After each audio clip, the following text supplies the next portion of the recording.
Ladies and gentlemen, welcome back to the discourses on personality and competency. We're just trying to understand ourselves. We're just trying to understand ourselves. And that understanding calls for very deep sciences to simulate a problem with health industry. See the number of doctors that are required in the modern day to manage a human body.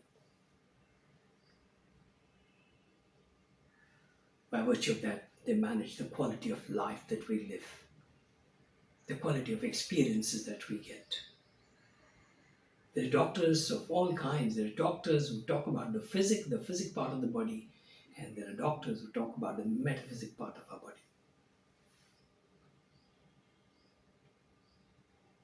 So, the longer and the bigger a drill is, the better is the diagnosis.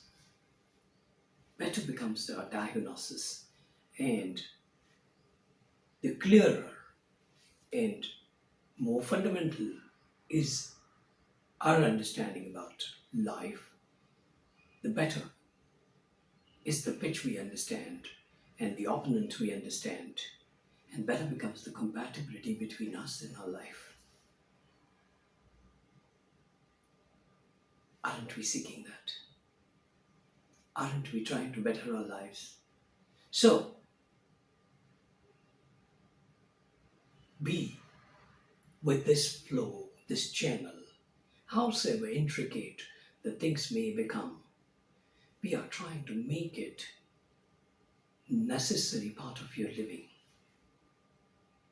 And if it is necessary, you learn to cook. Men also learn to cook, isn't it? Men go for paternity leave. They do that. So as I enter a discussion on the higher, more intricate part of our behavior, I introduce to you some of the nature's very basic complexities. When I breathe oxygen,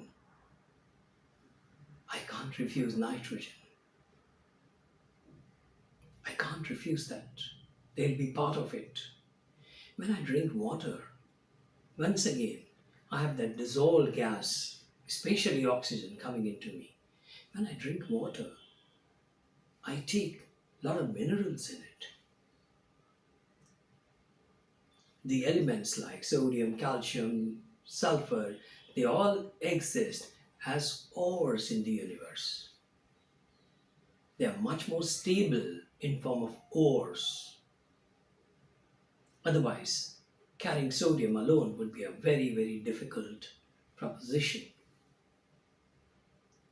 It gives a sizzling noise even if it is put in a kerosene oil, and you can't put it in water. It's very corrosive. We need to stabilize some of our trait behaviors through amalgamation, very productive amalgamation with some other thing. So we're going to study that today.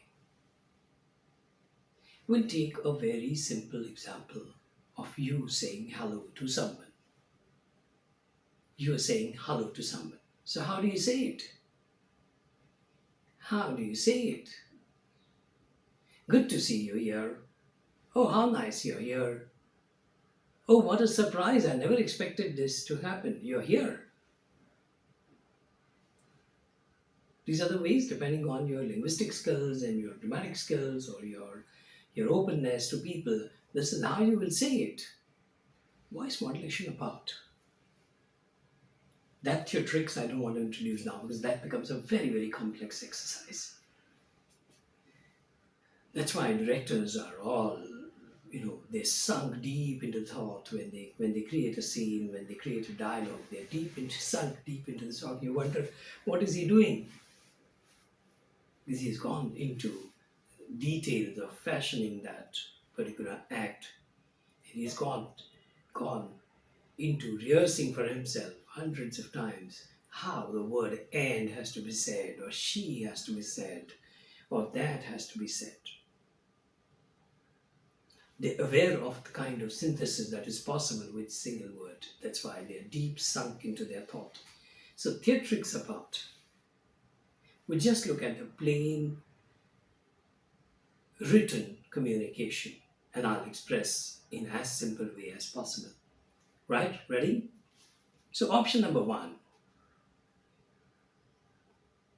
it's a great way to begin.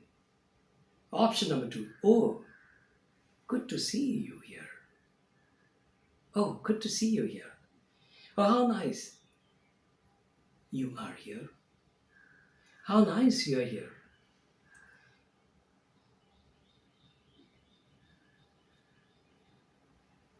Well, I didn't know. I'm such a great surprise. You're here. So these four variations we will now try and see from the perspective of personality trait. Okay, now this is one of the models to study that. This is not the end of modeling. This is not at all the end of modeling. This is just the beginning of that. So it's a great way to begin. You're very positive about that time, the moment. You're very positive that somebody is there and you say it. It's a great way to begin the day. So let us look at these two traits, positive and energetic, as the most engaged traits when you are saying this. Look at the variation. Oh, good to see you here. You're creating a compassion. You're creating an ism called humanity, saying that good to see you here. It's only because you are here that my life becomes better. Our dependence, somebody can look at it from another perspective. There are endless possibilities really. But those possibilities we must begin in our thinking. We must begin to think about those possibilities, and that's what the purpose is. Oh, how nice you are here. Now we are entering a slightly more complex overplay of traits because we're likely to see diplomacy, salesmanship, even gamesmanship. But I don't want you to be biased. It is just an example. This is not the end of modeling. So this sentence said in some other context, in some other way, would probably mean entirely different. Entirely different. So it's not an end of modeling. This is one of the ways you can look at the things. I didn't know. I have such a great surprise. You could be tending to be dramatic and melodramatic. You could be tending to be dramatic and melodramatic.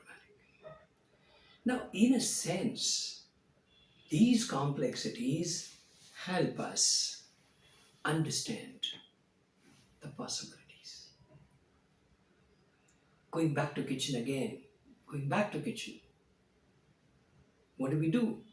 We try and mix several pulses, cook it severally, differently, fry it severally, differently, cut to different sizes. Vegetables are cut to different sizes.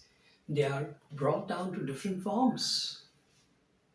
There are people who are trying to use the boiled potatoes for a thick curry. There are people who do that.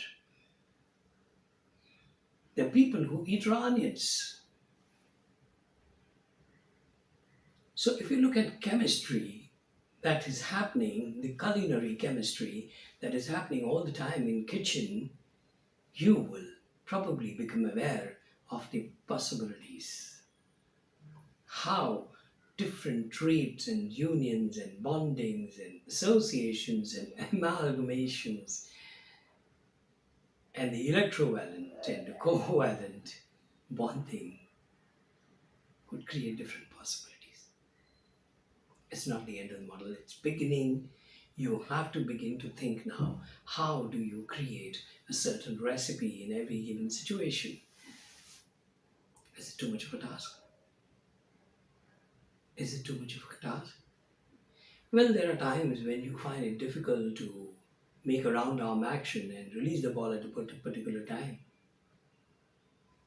And then come the time, even if you're delivering, if you're carrying a tray of tea to be served to your guest, you probably move your arm in such a way that the tea falls over.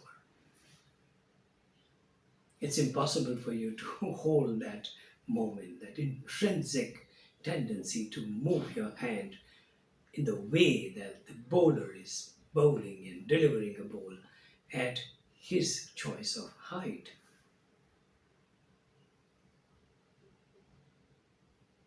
There are times when you grip a glass of water like you're gripping a bubble. So it's a question of getting used to it. Better now than later. Better now